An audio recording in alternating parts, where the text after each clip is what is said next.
For this series of Pulse, we're going to be talking to different people from churches across the world and finding out how their lives have been interrupted by God. And today I'm joined by Abbi. Abbi, welcome. Do you want to tell us a little bit about yourself, who you are and where you're from? Okay, well, name's Abbi, lived on the Wirral all my life, but I work for a charity 1 day a week while studying for a psychology degree. So my work with the charity involves schools work, mentoring young people, helping them to use their musical gifts for God. So yeah, that's a bit about me. Brilliant, very exciting job that is as well. And I've got a few questions that we haven't prepared for, just to help the young people of Pulse get to know you a little bit more. So we're just going to take a few of these questions. So put your hand in, give it a little bit mix about, and let's see what we've got. Okay.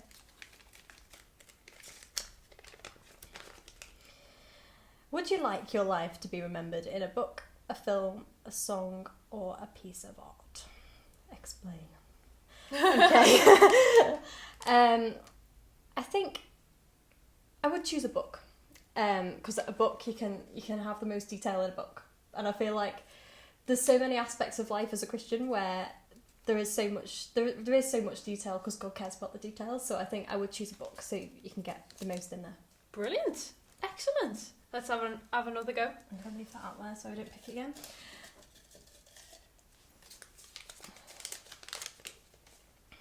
Oh, you're trapped on a desert island and you can only have 3 things with you. What are they? I think I'd say my phone. I don't think I could. Even though there's probably no signal. Oh, yeah. I mean, Spotify, like, fair enough. Have some music. I would probably... Can you take a person? I'll let you have a person. Well, in an ideal world, it'd be Bear Grylls, wouldn't it? Yes. You can survive then. And I'd probably take my ukulele because you can. Music. Bit of entertainment. If I've got Bear Grylls to find my food, then I can just sit and play my ukulele, run to a winner. Excellent. So now that we've kind of done some of the jokey questions, let's talk a little bit more personally about your life.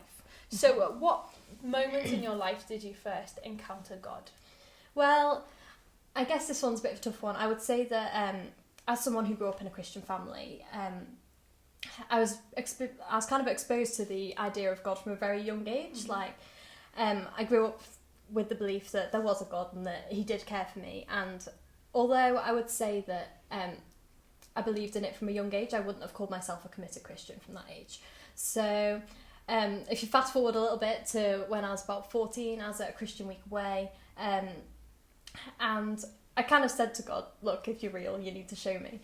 So I spent some time praying, just asking God to show me how real he was, and during the week so many things kind of fell into place. So every verse that I read seemed really relevant to my life.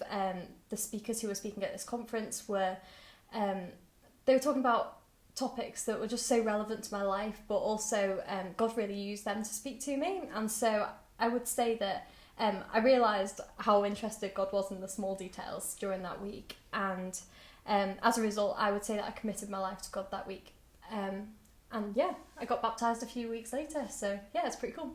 Fantastic. So since that moment then, that week where you were away and God became real to you, how has that impacted the way you live your life since then? Ooh.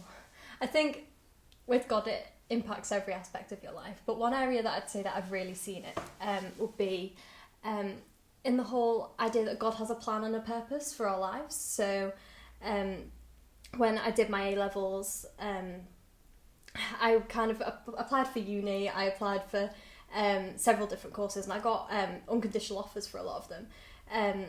And I kind of decided, like, yeah, this is sorted, I've got it in the bag, don't need to worry now.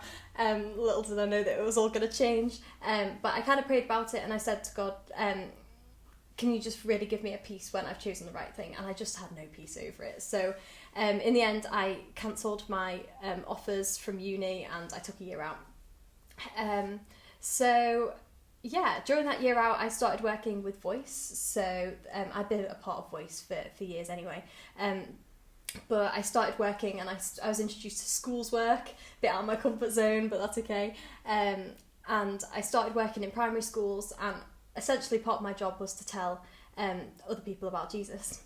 And I guess this, like, I think it was his plan to do something different and to explore those gifts and to have an impact on people's lives, I guess. I never expected to be that Christian who went into schools and told people about Jesus.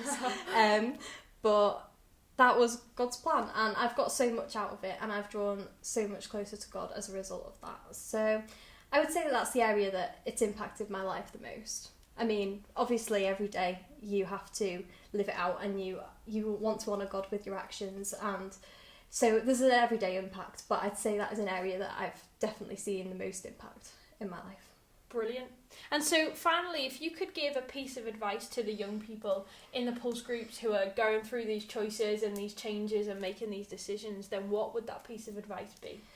I think that advice would be to actually make a time for God and to set aside time to work on that relationship. Because if you think about a relationship in any other aspect, it's a two-way thing. It's something that both people have to want to get to know each other. I mean, even as friends or even in your family, you set aside that time to get to know each other. And it's the same with God. And if you set aside that time, I mean, granted, it won't always be easy. I'm not going to lie, there's times when I've sat and prayed and thought, I am just talking to my ceiling. But I think if you set aside that time, God will really honour that, and he will show up, because he is our Father and he doesn't want to disappoint us, and he loves us and he wants the best for us. So I would say that if you were to do anything, it would be set aside that time, and God will show up because he doesn't disappoint. Thank you, Abby. What a brilliant piece of advice. And thank you for being here today and sharing your thoughts with us. You're welcome.